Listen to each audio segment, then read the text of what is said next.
That is the latest stage of my GT Tequesta 1994. So far I have changed the rear. There's a cassette of Sunrace, I think it was, of 1150. There's a Deore front. There's a Deore 5100 11 speed shifting in the rear. So all that has been done already quite a while ago. What I did recently is actually changing the front section.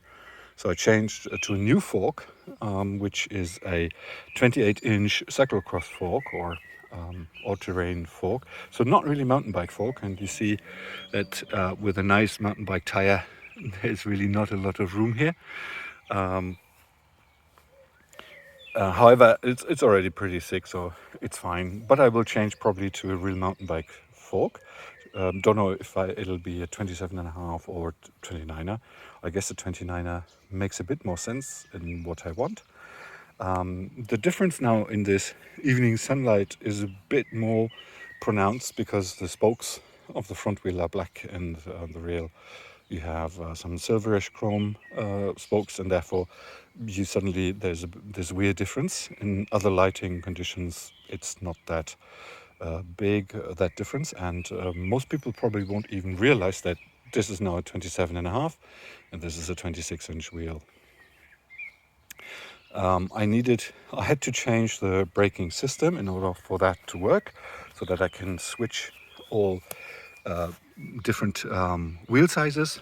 So it is now a mechanical hydro disc brake, so it's a hybrid disc, a TRP Hy, I think, HYRD.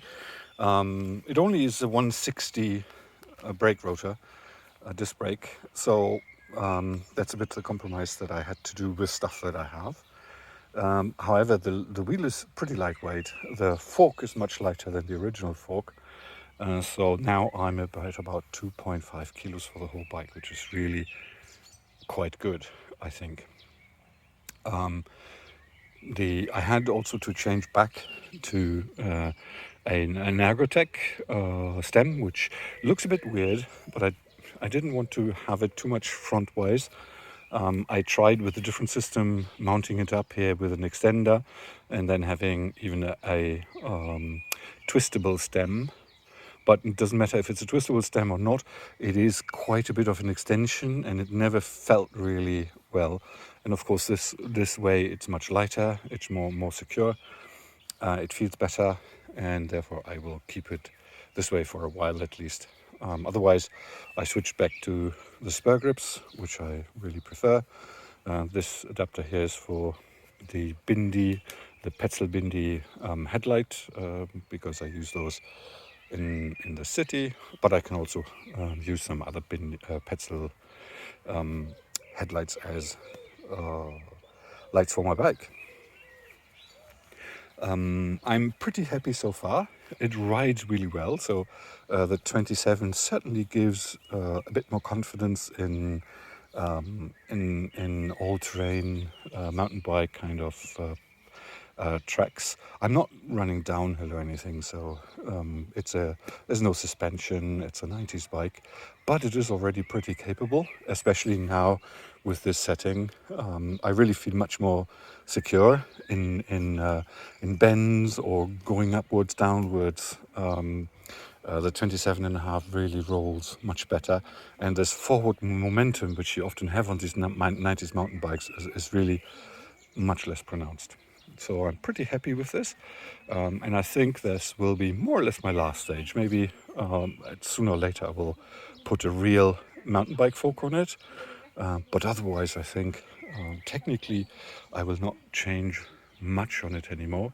The next big project is the one that I already described in the previous video with the Bianchi Tomisus, or of the Ranyo model range, which is a bit of a weird looking bike.